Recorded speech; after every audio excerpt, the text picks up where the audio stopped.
Realistisnya begitu. Meskipun nanti nek bahas daki-daki cinta kelas tinggi kan bisa, wow itu tidak ada pamrih, tidak ada apa-apa. Tidak, kata Sokrates, sederhananya kamu mencintai sesuatu itu kan menginginkan sesuatu.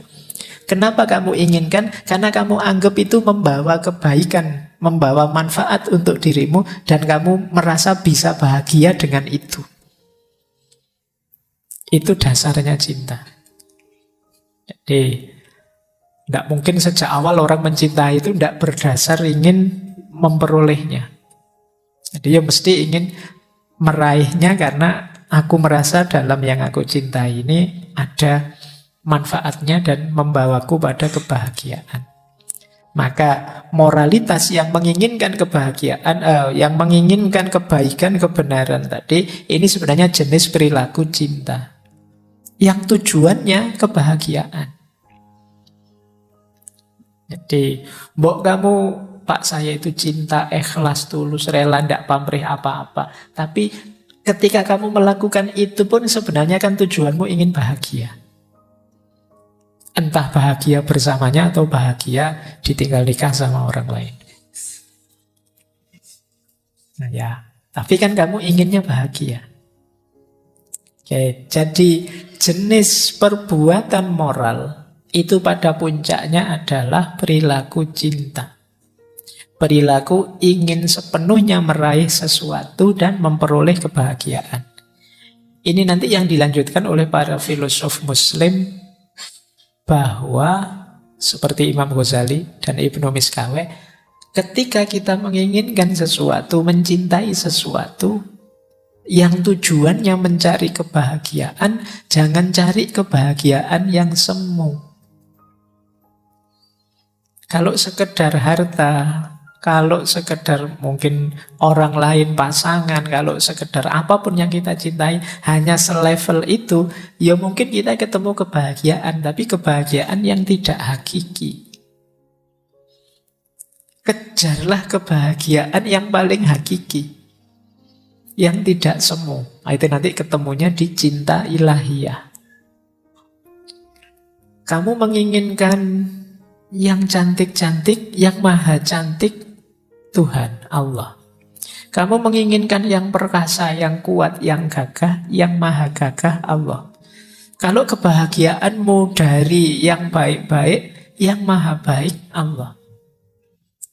Nah ini, konsep ini nanti dilanjutkan oleh para filosof Muslim, arahnya ke mahabbatullah, cinta ilahiyah.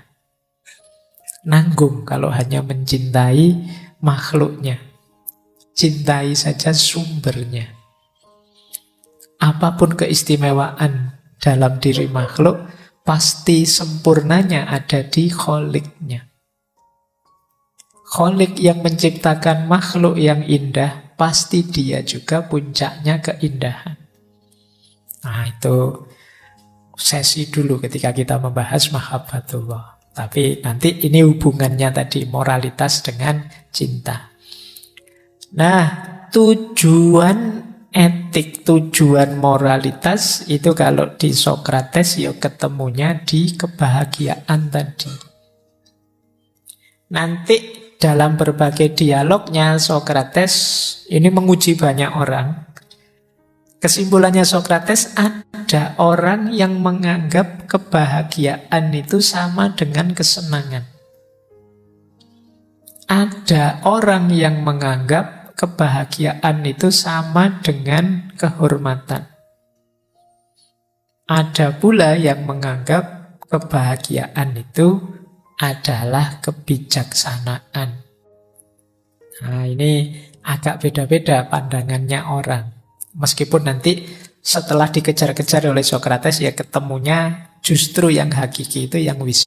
Orang yang bahagianya hanya karena kesenangan. Kesenangan itu kan rasa berbunga-bunga sesaat.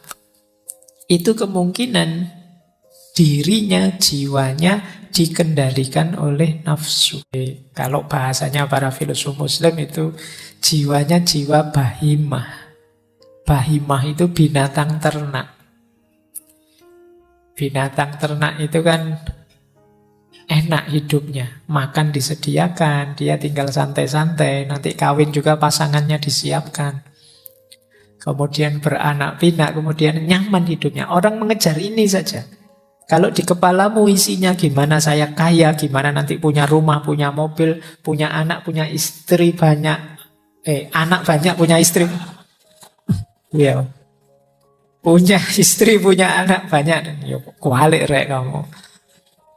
Jadi, berarti apa? Kamu menganggap kebahagiaanmu hanya dari kesenangan. Jadi kamu tipe orang yang pertama ini. Jangan lupa ini durasi kebahagiaan yang paling singkat. Pleasure. Meskipun ya karena sangat nyata kelihatannya, kamu sering terobsesi dengan ini. Enak nih, nah, itu kan barang enak itu kan kelihatan dan dekat. Kamu sering tertipu dengan pleasure ini. Kesenangan yang sesaat. Ada yang versi 2. Versi 2 ini orang yang menganggap kehormatan sebagai sumbernya kebahagiaan. Kata Socrates, ini orang yang dikendalikan oleh hasrat dan pengakuan orang. Jadi dia sangat peduli dengan komentarnya orang, pandangannya orang, pengakuannya orang terhadap dirinya. Kalau bahasanya para filosof muslim, orang yang menganggap kehormatan level 2 ini sebagai sumber kebahagiaan, itu jenis jiwanya adalah jenis sabu'iyah, sibak. Sabu'iyah itu kalau tadi binatang ternak, kalau sabu'iyah itu binatang buas. Binatang buas itu kan fokusnya mengalahkan yang lain, agresif. Manifestasinya biasanya kalau kalian yang ada di pikiranmu gimana saya harus menang. Ranking 1 semua harus di bawah saya. Yang lain harus jatuh, saya yang harus naik. Saya harus jadi yang paling unggul, yang nomor 1 mengalahkan semuanya. Ambisius. Ini berarti kalian menganggap kebahagiaanmu ada pada kehormatan, status, pengakuan. Nah ini ya sebenarnya tidak salah kalian punya cita-cita. Sebagaimana tadi tidak salah kalian mengejar kesenangan, terpenuhinya hasrat hidupmu. Tapi harus tahu batas. Kalau hanya mikir itu saja, fokus ke situ saja, ya kamu kehilangan banyak dalam hidupmu. Karena hidup isinya tidak hanya itu. Kalau kamu hanya mengejar pengakuan orang saja, ada banyak sekali dimensi hidupmu yang lain yang akan terbengkalai. Padahal mungkin di situ juga terletak sumber-sumber kebahagiaanmu.